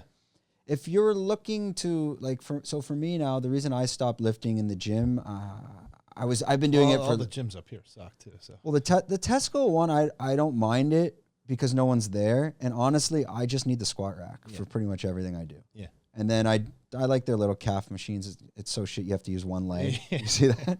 Like you can't. You can't. And you're probably doing the whole rack on one leg. Yeah, no problem. Right. So like no problem. That and their hamstring. I can't really work out there, to be honest. Like, yeah, the machines are shit. The cables are shit. Yeah, but. They're all fake. They're like Chinese machines. Oh, the cable machines are shit. They've got a hack squat that's like at this angle, right? Yeah, all that. How's that? That's almost straight up and down. It's not a hack squat. It's just a fucking piece of shit. The only thing good about that gym is there's no one there. Yeah. And like everyone leaves you alone. Yeah. So and I sit in the squat rack again the whole time, whatever I'm doing. Yeah. So I don't mind it. Yeah. They'll let you do whatever. That's kind of nice. They don't care. Yeah. Well, except for you can't take a shirt off. They get pissed at that. I've done it, but nobody ever says anything. Well, they're not going to say anything to you. I've had my experience is unique to me. When I've had a few times, and for me, I prefer the shirt off because I just find like when you're really going, like I feel like I can't breathe. Thailand. It's too fucking hot, and that gym's been messed up too because the aircon's been off for like 2 months. Yeah, all the time. Like they didn't bother to pay the electric bill, but they still want to take money to like go into the gym. Like, I'll pay you guys when like the power's on. Yeah, I don't know what they're up to in there. I mean, I tried to do a hit in there with a buddy and like lasted 10 minutes. It's like a sauna. It's too hot. Yeah. So for someone like me, like what I've done those cycles to get big. I've done the Jeff Nipper workouts. Yeah. What ends up happening is I pack on a ton of muscle. Yeah. Like I'll get up to 95 and I'm too big. Like I can't even get my hands grasp behind my back, and I don't like it personally. And that's why I started to do the hit because it was actually more for the stretching, if anything. Like now I feel great in there, but I know that if I get on test, I will fucking kill it in that class. Oh yeah. So like I'm on the fence. I'm like, I want to do the test. I want to do a cycle. I don't want to do too much, but I don't want to put on any more muscle. Sure. Like, should I be mixing in like a clenbuterol or something to get more cut? You'd only use clen to burn fat. That's the only purpose. But if I start taking like test and treating it like TRT, and I'm sure there's tons of people that would relate to this question. It's just more like, I don't want to get big anymore. But if I take test, am I going to get big? Because again, you're going to hold a lot of water. There's so many elements to this question though, right? You take it and you're like, oh, I like it. Yeah, I love it. I'm jacked, bro. Look at this. Yeah. And then suddenly you're like putting on muscle because you like it. And then you put on too much. And you're like, oh, fuck, I'm a little, what have I done? Yeah. Once you've gone too far, you've already gone too far. Like now you have to go backwards. So like, where do you go? Like it's an unanswerable question. Will you put on muscle if you take, at your size, let's say like 250. Okay, and we're basing it on body weight here. You could go like 1 milligram per pound of body weight plus a little bit. Plus, it comes in whatever 200 or 300 per cc. Yeah. Depending on what your source is, whether you get it from the doctor or some bullshit other place, whatever. So it comes in whatever, so you kind of just take it and whatever. If you're a tiny little dude, you can take half a cc. If you're a guy my size, well, you need a little extra. Yeah. And like that's where like the doc, a lot of the clinics don't really know this. Like you've got some nurse in there, like here you go. Here, just push that mic up a little bit towards you. Yeah. Yeah, there you go. Yeah, and so like 250 tests not going to do much, bro. Like you're just going to feel like good. You're not going to blow up. You're not going to be Arnold Schwarzenegger. No way. But you're going to get into it. Like you'll like it. Yeah. And so naturally you'll be like training harder and eating better and like, oh shit, this feels good. And then you're doing more. But then like everything else in life, everything, ebb and flow, suddenly, I'd like to do some more stretching or yoga or jiu-jitsu, whatever the fuck. And then you start doing that and you're like, oh, I'm kind of stiff. So now, I'm going to back off this and do more of that. It just changes. Whereas like, in my case, when I'm dealing with hardcore athletes or professional athletes, whatever, the focus is the same all the time. So we're just grinding in one direction constantly and seeing how far we can possibly go. It's just like two different mindsets, two different things. And that's another thing. Like when you look at these cycles or whatever that people write, 12 weeks, I'm going to run 500 tests. Okay, that works for the average dude, sort of, kind of, not really. Whereas everyone should be adjusting every single week based on what they're doing. Adjusting the milligram of test. Oh, yeah.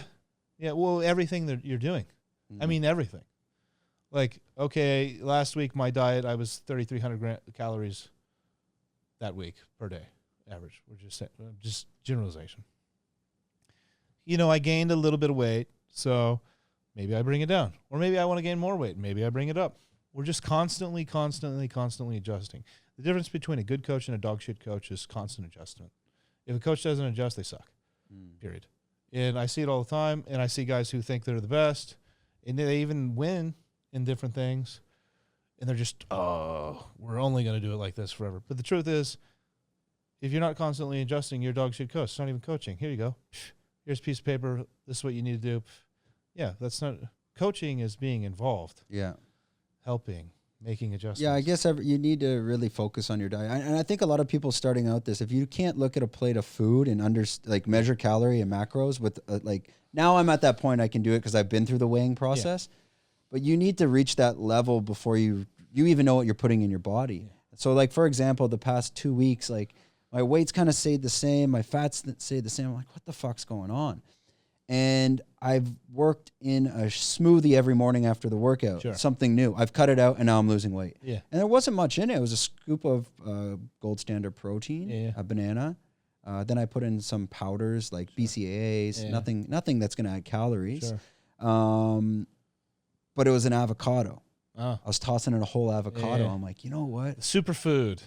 Fuck that. I don't know what's super about it. It's just fat. Tons of fat. It's just tons of fat. People don't that's what I started to understand. I'm like, okay. And when you look at that on the macro scale, like an avocado, eat a whole avocado. That's probably more, if you're on a diet, more than the daily intake you should be even taking the whole day. Yeah.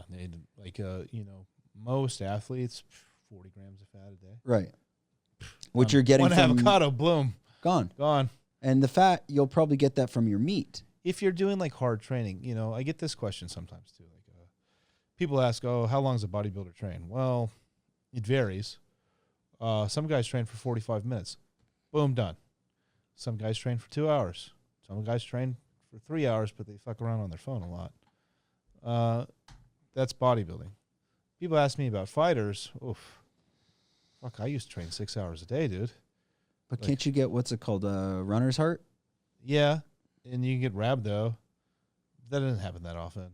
And the thing is, like, you're so focused. I'm doing my cardio. I'm doing my drilling.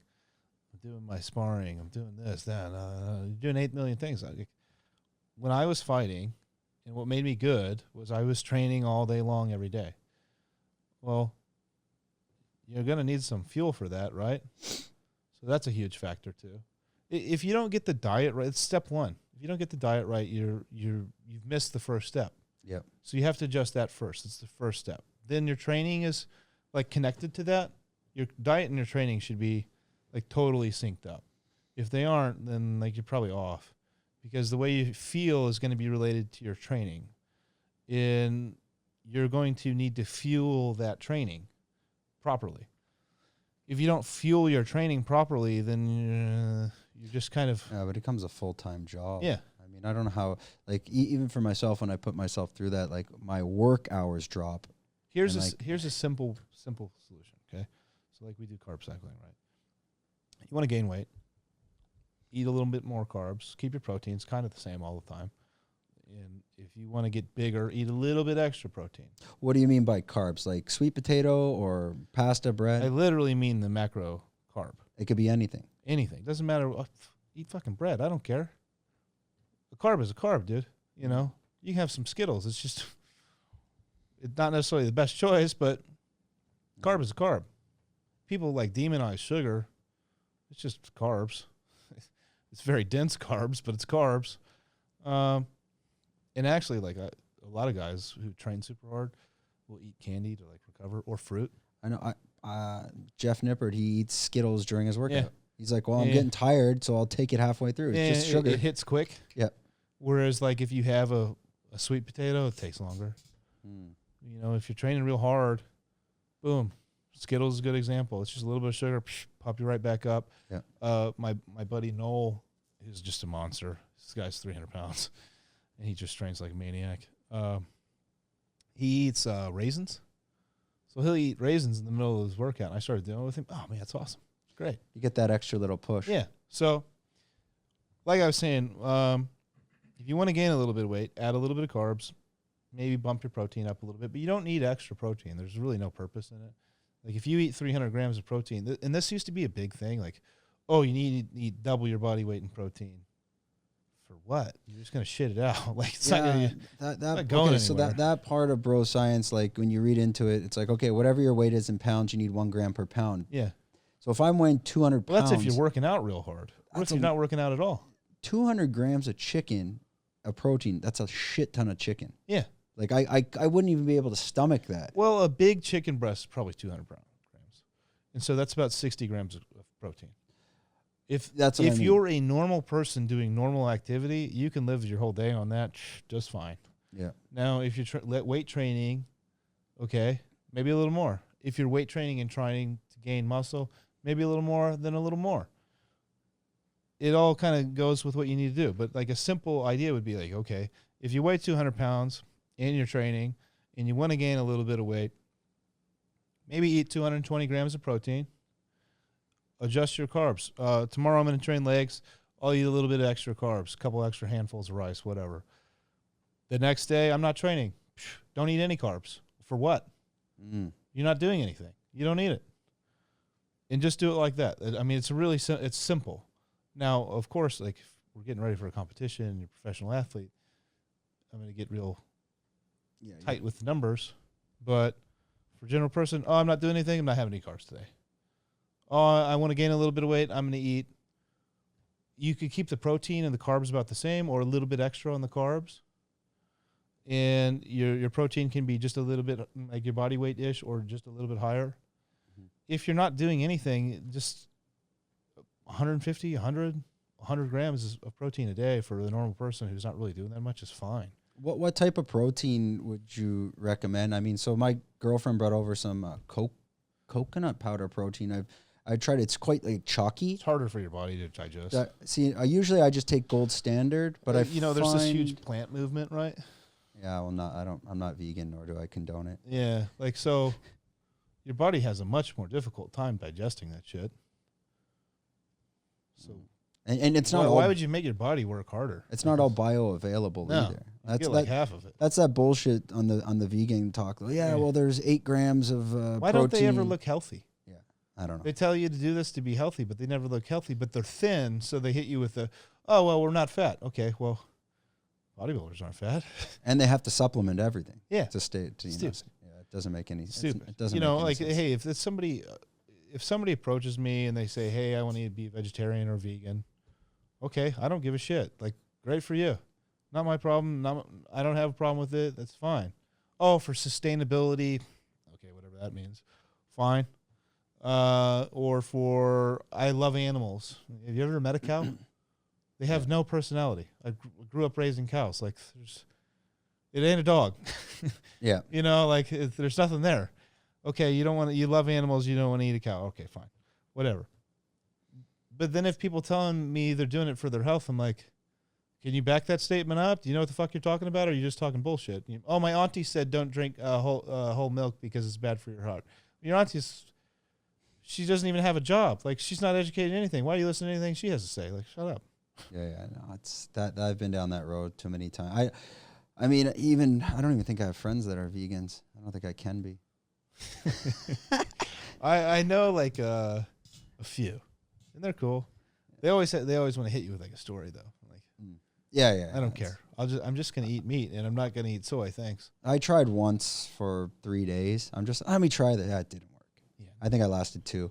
Hard pass. Yeah. Okay, before we wrap it up, were we hour and a half already? Okay, Hans, we should have brought Hans a coffee. We always forget. Hans, just start making your own damn coffee. I'm good. Okay. Before we wrap it up, two things I wanted to talk about. One will be just about PCT and what I did, and that this is pure fucking terrible shit online that I tried to roll with, and I hope I was right. And the second is like the different qualities of steroids and the availability in Thailand. And we know that this stuff's over the counter. Now, obviously, we're not going to say, hey, where do we get that stuff? So let's start. First, let's do PCT. So my PCT, I was doing both Novadex and what's the other one? I did a Remedex on cycle. Yeah. I would take, I think, maybe a quarter pill. Every other day or every 2-3 times a week, just to. When you were doing 800 milligrams of test, what were you doing? I gotta hear this story. Just the Sustanon 250, and then post cycle would have been. So you're doing like 3 cc's a week ish, right? Okay, it was retarded. Yeah, I took a flight once and my foot blew up like a balloon. Yeah. It was a nightmare. That was from my buddy. He said, he's like, well, the bodybuilders take 3,000. I'm like, you're not a bodybuilder. It's true. What he said is true. Like, I know guys. I'm like, yeah. He's like, so I should do 8. I'm like, I don't think that's right.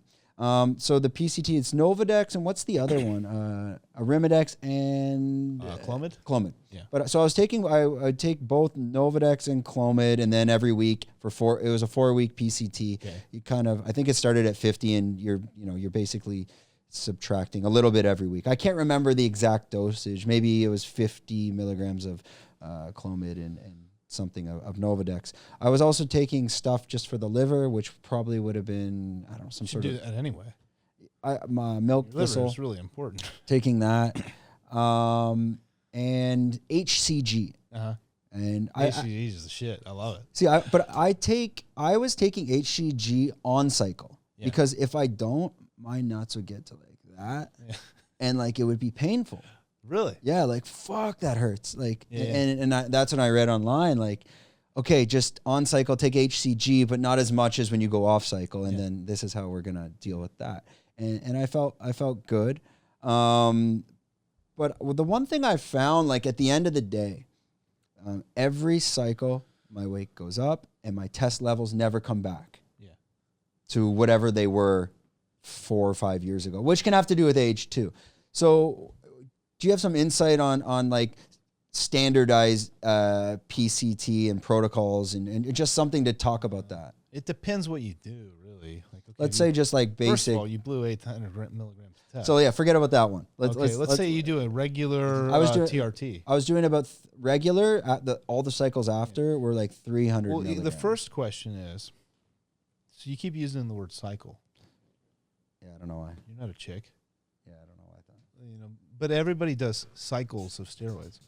But why do you need to do a cycle of, TRT? Why?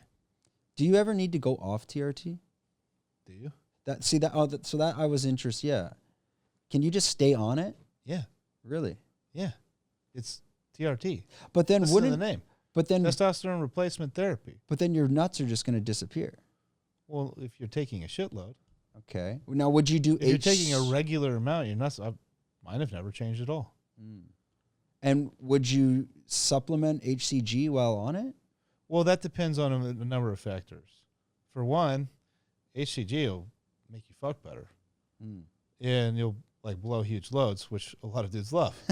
So like that's good. Okay. You know, if you want that, cool. Yeah, definitely. You could also like if you're having ED, there's methods for that. Take some fucking Cialis. Done. Or you could take HCG and it'll be better. You might have wet dreams though.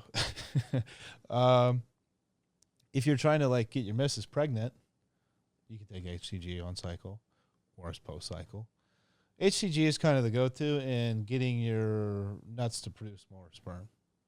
It's good for that. It's kickstarting that process, right? It makes it pump. Yeah. It also makes you feel a little bit better. Like sometimes if you use like more hardcore shit, you get this hollow feeling. It's how everybody describes it. You just feel like hollow and brittle, and it'll fix that. That's why I did it on cycle. And my buddy told me, don't touch it till after. I'm like, I actually bro science that myself. I'm like, why don't I just take a little bit less on cycle? Dudes do it all the time on cycle. And it felt great. Like, okay, if your only purpose is to recover from a cycle, then yes, this is, take like, let's say 1,000 milligrams every other day for 2 weeks. That's like a normal way to come off cycle. You wait 2 weeks after your cycle, you take 1,000 milligrams or 1,000, whatever the units are for HGH. 1,000 IU, yeah. Yeah, you take that every other day for 2 weeks. Job done. Yep. The Clomid stuff, like Clomid's always been around. These are estrogen blockers, right? Yeah, that's so you don't get gyno. Yeah, here's the thing about that. Like, I've never had gyno. You can avoid it pretty easily. Some guys are susceptible to it, but like you're just fighting one thing. There's like other things going on with your body, and if you're like using things the wrong way, then that can kind of happen. It just kind of depends on you, and you can feel a lot of this stuff. And if you don't feel it, why would you take extra shit? And like AIs are actually pretty bad for you. That's why I took a Arimidex. A Arimidex is lighter. Because I would feel like mid-cycle, like week 5, I'd feel a little bump here. Yeah. So I would start to take it just so it didn't, Would you recommend when people are going PCT, they are touching these estrogen blockers to prevent gyno? Like, it depends on you. Like, a little Arimidex goes a long way. It's fine. Yeah. It's pretty good. Nolvadex, like, you take that during cycle, not really off. Oh, really? Yeah, like, there's really no point. I mean, maybe you can continue post-cycle. But again, like, what are you doing? Isn't Clomid and Nolvadex the same type of product? It's both an estrogen blocker? No. Clomid helps you restart your testosterone. Okay. See, this is all bro science, where it's like, I just assumed it's all the same shit. No, it's not. So, like, your Arimidex, Arimocin, and Nolvadex Arimidex is AI, right? Yeah.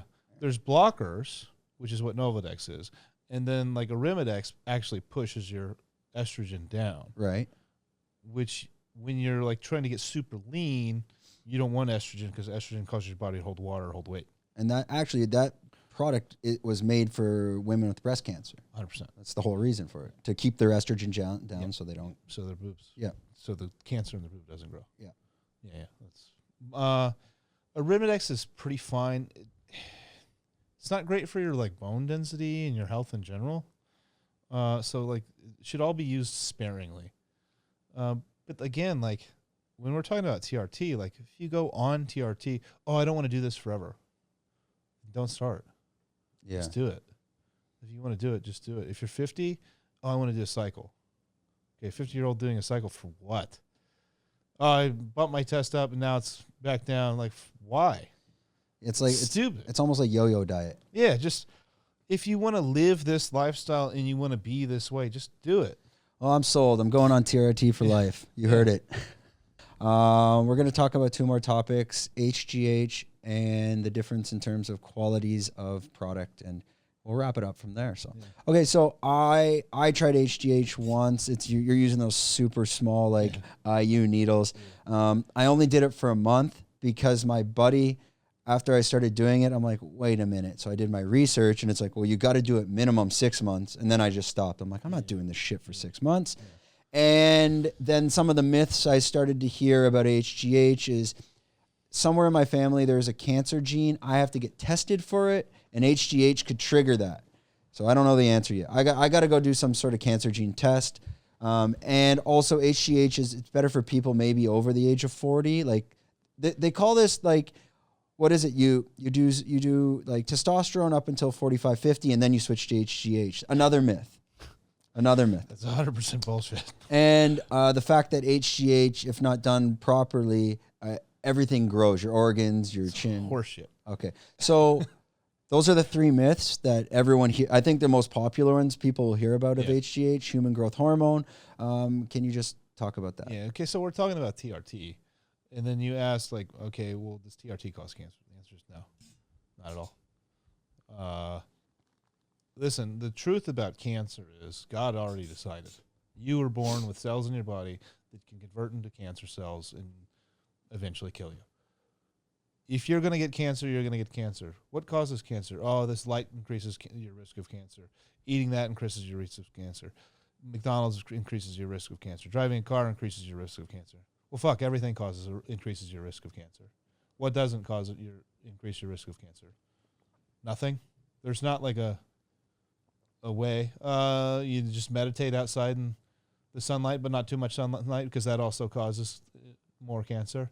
So it's all bullshit. There's no real like, oh, don't eat bacon because it increases your risk of cancer. Yep. And then don't eat eggs because it increases your risk of cancer. Well, fuck. What do I do? The truth is, and nobody wants to hear it, if you're going to get cancer, you're going to get cancer. Period. That's why when, like you see a 6-year-old little girl gets lymphoma, it's heartbreaking. Did she do anything to get cancer? Or did she had cancer cells in her body, she got cancer, and it, maybe she survives, maybe she doesn't. It's just the hard fact. Yeah. Nobody wants to talk about it. Everybody wants to talk about cancer. Nobody wants to talk about what the real thing is. It's your human body. We're not perfect. Yeah, it's the roll of the dice. It's genetic. This is gonna play out how it's gonna play out. You have zero control. Nature's gonna win. Period. That's it. Okay, if you take TRT, no risk of cancer, really. It's not a thing. Like, it's not going to stimulate your cancer cells. That's more the question. Like, can it fast track that? No. Get them activated, essentially. No. Maybe if you have genetic heart issues and you take TRT, there could be some risks there, depending on what you do, too. Like, there's some behavioral factors. Hey, are you getting shit-faced every night and taking TRT? Well, probably not good. You're pounding out 8 coffees a day, and you're taking TRT, and you have genetic risk factors for heart disease. Okay, well, incoming heart attack. See ya. Yep. That's also genetic. If you're gonna have a heart attack, you're gonna have a heart attack.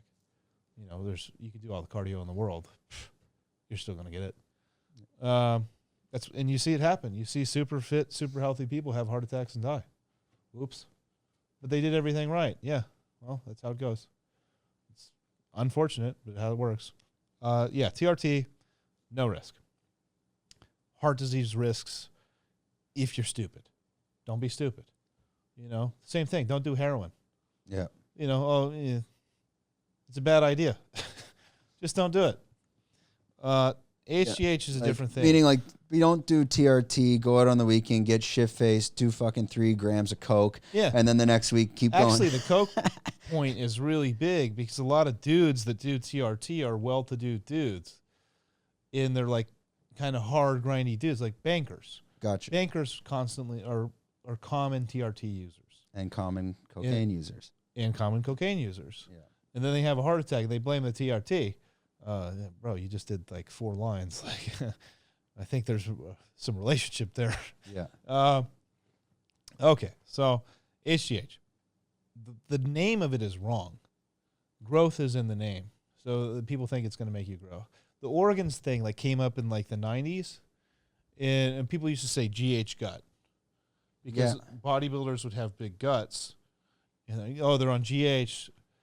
And it's making their organs grow. Well, that's fucking bullshit. Like, what? No, their stomach looks big because they eat 8 meals a day, and they're huge, massive meals, and they weigh 300 pounds. Like, like the solution there is a little simpler than the growth hormone made their stomach grow. Yeah, if you take a bunch of shit, some of your organs may grow, but you're going to grow. So, like, it kind of goes together. Like, there's this guy that died a few years ago. He was young. His name's Dallas McCarver. When he died, all his organs were big. He weighed 320 pounds. Okay, so, of course, his organs were bigger. It's all relative to... Yeah. Now, he was notorious for taking a ton of shit. Like, way too much shit. So, yeah, okay, if you do that, it's going to be bad. But if you're a regular dude and you're taking HGH, what does it actually do? It should be called human repair hormone. Because what it actually does is help cellular repair. So you take HGH, your cells will hold a little bit more water, so you'll be a little bit bloated. Now, if you're in shape, you'll look good. If you're like bulking, you look a little watery. Okay, whatever. Your hair will grow faster and be nicer. Your skin will be nicer and look younger, because essentially what you're injecting yourself with younger. That's what it is. It's the human elixir. Yeah, it just makes you younger. Yeah. Because when you're young, you have a lot of growth hormone because your body's growing. It's doing a lot of stuff to grow to become what it needs to become. It is the hormone that your body uses when you're young to grow into an adult. There's other hormones that do other parts, but the basic part is that it causes your skin to get better, healthier, nicer. It causes your hair to grow. Like, so is everything like everything's growing like as you're working out in terms of like working out has nothing to do with HGH. It'll keep you leaner too. Like part of HGH, part of the chain, the chemical chain is it's like 191 or something. I can't remember the exact. But part of it is just a fat reduction. It keeps you leaner. Hence why younger people tend to be leaner than older people. It helps you push off fat. Mm-hmm. So you can eat more and maintain a leaner frame, a leaner body mass, which is probably why most guys that use it. Well, you look younger and nicer, which is great. And then you feel good. Your injuries kind of recover better. You feel a little more tanky. You don't get hurt so much. It's just nice. Now, okay, if you want to be a professional bodybuilder, and I've heard some crazy stories, again, it doesn't really build muscle at all. Like, it's not useful for that. It won't really make you bigger. It doesn't make your organs grow either. It doesn't do any of that. It just makes you younger, healthier. You repair better. You feel better, and that all results. You sleep much better. So it's like it's a more expensive and less side effect compared to DECA. They do different things though. But yeah, but DECA will make you big, whereas this won't do anything. Okay. For that. But it doesn't really work that great by itself. It works best with testosterone. Women actually do quite well on HGH by itself. But for men, like by itself, you'd be like, oh, fuck, I spent all this money and I didn't really get any results. Yeah, because HGH is not cheap. Not cheap, no. Like a test is fairly cheap. I mean, just super cheap. I mean, the reality is you can get a bottle of test that'll last you a month or whatever for like $30 US. Right. It's cheap. But HGH, you're talking $500 a month, probably. Yeah, probably in that range. Yeah, no, I've done them. I went through it. Yeah. I'm like, okay, interesting. Yeah. You know what? There's super expensive stuff. We can get into the quality conversation. Okay. Like a Lily pen, which is produced in Japan. It's $1,000 a pen. There's only 32 IUs in it. What? And here's some of the crazy bodybuilding stories, right? So, like, there's bodybuilders that are using 30 IUs of GH a day. GH makes you tired, makes you sleepy. So, like, you know, these guys are shooting all this HGH, right?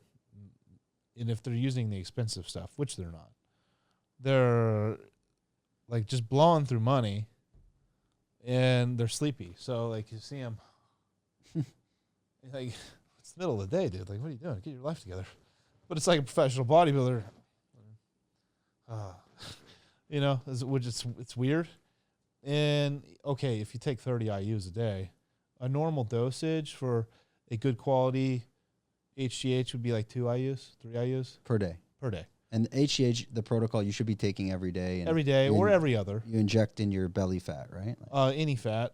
Belly fat is in general. A lot of people do here. Yeah. You can do on the side, actually. Is there any myth to a site injection? Like, for example, I have some friends that they'll do TRT or specifically, let's say, test, and they're like, well... Super bro sciencey. Yeah, they're like, I put in my shoulders because I think I'll get bigger here. Basically, I just jam it in my ass. Yeah. Everybody said, well, you should do it where it doesn't hurt. Which is the ass. I mean, if it doesn't hurt, then no, it doesn't hurt. It does by the end, by week 12, because your ass gets so fucking like a rock. Well, you should bounce around, like different spots. Yeah, no, I do. Yeah. It's just the muscle starts to get like, feels like a rock. Yeah, that's just your stress in your muscle. Yeah. Like, it's not so good. And also the quality is probably, you know, if you're getting lumps, you probably got heavy metals in your shit. It's causing your body to get super stressed out and not like it. That's not good. That's a sign of you're using shitty bunk gear. If you're using good stuff, it should go in smoothly and not have any problems, and there shouldn't be any lumps. Well, it's the getting the needle in. That's where it's because it's like almost putting it into a rock. Yeah, like if you're hitting a hard spot because you've made your body like sore and it has sores. Well, one, what fucking needle are you using? You're using like a sword? Like back in the day, guys used to, they'd have like spears. Like, oh. No. What are you doing? It's like, well, I don't want to use that. Size. It's not, I can't do the thick ones. It's some guys do it though. I don't understand. Like, what's going on? And you don't really need to, especially for like low dose stuff. You can just use like an insulin needle. It's fine. Oh, okay. Yeah. It takes a little more time, but so what? It doesn't hurt at all. Yeah. And then where you do it too, like some muscles are more sensitive, like your medial delt moves a lot. So and it gets a lot of work too, so it's already a little stressed out. So guys will inject their medial delt, and then they'll get a lump, and they're like, oh, fuck, injecting delts suck. Okay, well, you didn't really do it right, so that's your fault. Whereas your rear delt like doesn't really do fuck all most of the time. It's just kind of there to hang out. Mm-hmm. And it's like fatter and thicker and not stressed out. So you can do it there and have no pain and no bump at all as long as you're using good gear. And then you're fine. So let's talk about that part then. In terms of good gear, what's the difference in quality? The stuff usually I've seen the shittier stuff. It's coming from India compared to maybe Germany. India is a good, you know, the shittiest stuff comes from some dude's kitchen sink. So let's say if you're getting into just simple testee, what types of brands should you be looking at? Like you see the stuff in Thailand, some of the better stuff. It's definitely not Black Dragon, I believe I've seen. It looks terrible. Yeah, it's not a good sign. Some of the stuff usually comes from Europe, like Sweden and whatnot. What are you looking for, like when you should be getting something like Testee, and what is that price point like on a 200 ml bottle compared to the good stuff and the shitty stuff? Sure. Actually, the prices, there's not a huge jump because the guys selling you shitty stuff are just con men trying to make money. So like, oh, okay, if somebody's trying to sell you a bottle test for $25, it's too cheap. Doesn't make sense. If they're trying to sell you for $90, which dudes do, they try to sell it for that much, they're just trying to rip you off. So, like, that's not really a good judge of what it is. Brand name is good, you know, like, if it's a bigger brand name, which they do exist, like, there are big brands of steroids. Are you able to share the names? I mean, I can, but, like, there's a lot, so. Oh, okay. I was, because you'll see the brands. I've seen them around, and it seems like it's not illegal for them to, you know. It sort of is. Thailand looks the other way, right? Yeah. Well, I'm like. Yeah. Anyways, I don't want to say, like, I know them, but like I don't really want to say. Like, we'll keep that off camera. Yeah. You know. Yeah, I got you. So when you are looking, is it coming like? I don't even know how to ask that. You get the point of I don't know how to ask that question because we're not going to cross any lines where anyone's we have any issues. Yeah, no. It's just not worth it. No. Like, number one, can you get it from a doctor? If you can get it from a doctor, it'll be good. So that's the highest quality. Is that possible in Thailand? Yeah. Okay. Yeah. Now, would you need a prescription, or is there? We're in Thailand. Gotcha. Number two is, like, whoever you get it from, you should trust. You shouldn't just get some dickhead. Oh, I met this guy at the gym. He was kind of big, and I asked him, and you know, he got me some shit. Okay, well, that sounds dumb, or not a good idea. You know, trust the person, or wherever you buy it from. Maybe if you go to a store, whatever. There are some, like, brands that you will see more commonly. If you just search it on the internet, you see these brands come up more. They're probably more likely to be good, although they could be fake. Exactly. Which is an issue. So, like, you know, look at it. Does it look fake? Does it look shitty? If you inject it and it hurts, that's probably a sign that it's bullshit. Like I said, heavy metals are usually what causes the pain. And then, like, maybe cheap oils. Well, there's a big difference between using, like, grapeseed oils and different oils. And I've had some oils where I've tried it on one of them, and, like, fuck, it took forever to get it out and forever to get it in. It was a nightmare. Yeah. Yeah. And it wasn't, now that obviously depends on the size of the needle, but I was still using a thicker needle. Yeah. Just the oil was super heavy. You know, like, if it's really dark and, like, thick and gross, it's questionable. Some guy's making it in his bathtub. Yeah, for sure. For sure. Yeah. And then maybe they print a label and put on. Here you go. You can buy the bottles anywhere. Right. Alibaba, done. And you can make the labels. And you can buy the raws, although they've changed the laws in China, so it's harder to get the raws now. But you can buy it and print it and whatever. And then they do this thing where they put a code on it too, and you scratch off the code. But if you know how to make a website on a computer, like, yeah, it's not. That's not hard either. So it doesn't mean it's legit. Like, you know, you look at steroid websites, they're all bullshit. Like, you know, it's a black market business. So right. Whatever. I mean, if it's not from Bayer, it's not real. Okay. It's an underground lab. And Bayer is the German company? Or is it Bayer? Bayer, Pfizer. Okay. Oh, okay. Yeah, these are major pharmaceutical companies. They produce the majority of stuff, but they don't produce everything. Like, a lot of popular steroids are no longer produced, so they're only made in underground labs. So you have to get what you can get. And that's a whole other podcast where someone's going to have to wear a mask. Yeah, for sure. Yeah. For sure. Yeah. Trust the person. Look at it. Does it look okay? That's probably it. If it feels bad when you shoot it, don't do it anymore.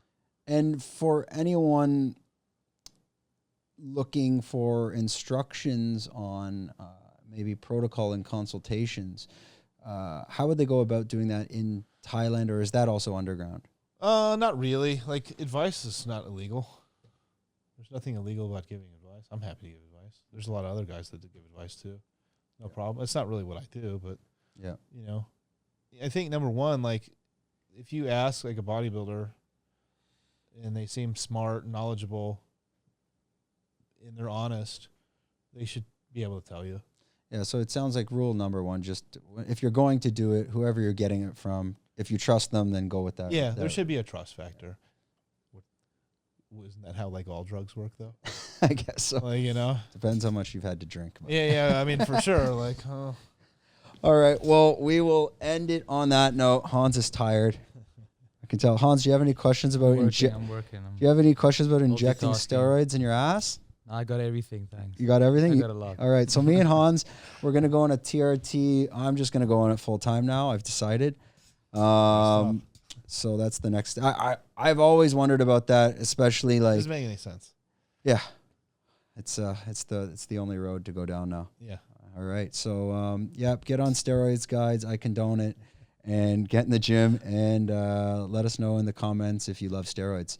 All right. Before we wrap it up, this is your camera here, that one. I'm just going to kick it back to Walter. Just let everyone know where they can find you, especially because we didn't talk too much about the coaching, consulting, and that stuff, but let them know where they can find you in terms of Instagram, YouTube, any types of handles, and we'll put that all in those links in the description.